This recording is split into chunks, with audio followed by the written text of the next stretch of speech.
আসসালামু আলাইকুম। সবাই কেমন আছেন? আশা করি সবাই ভালো আছেন। আল্লাহর অশেষ রহমত, আলহামদুলিল্লাহ আমিও ভালো আছি। যে যেখান থেকে আমার ভিডিওটি দেখতেছেন আপনাদের সবাইকে অসংখ্য ধন্যবাদ। তো এখানে আমি সরবার যে মশলাটা আমি সরবার রান্না করব, সরবার মশলাটা আমি সুন্দরভাবে কষিয়ে নিছি। এখন মাংসটাকে সুন্দরভাবে কষিয়ে নেব, তারপরে আমি সরবাটা রান্না করব।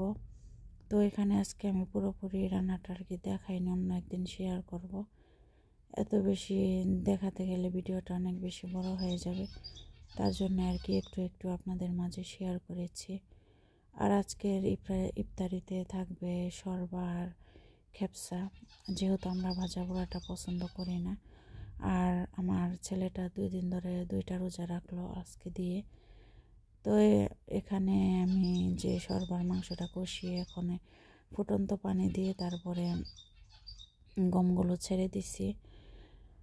আর যেটা বলতেছিলাম, আমার ছেলের জন্য অবশ্যই সবাই দোয়া করবেন, ও যেনতে সামনে রোজাগুলো রাখতে পারে, যেহেতু 2টা রোজা রাখতে পেরেছে। তো ইনশাল্লাহ আশা করি যে সামনে রোজাগুলো রাখতে পারবে। তো সবার কাছে দোয়া চাইলাম আমার বাবার জন্য, দোয়া করবেন রোজাগুলো যেন রাখতে পারে।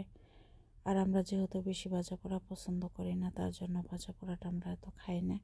আর ফলও এত বেশি ভালো লাগে না সারাদিন রোজা থেকে।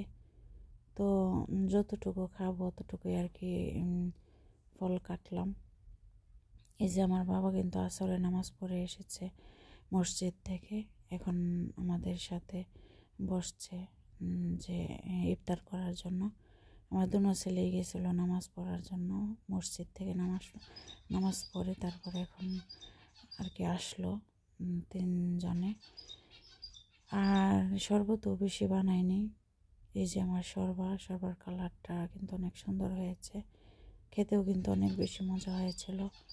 আর এই যে খেপসা রান্নাটা দেখালাম না। তো আজকের ইফতারিতে আমাদের সাদামাটা খানা, খেপসা আর শরবা। তারপর আল্লাহর কাছে আলহামদুলিল্লাহ।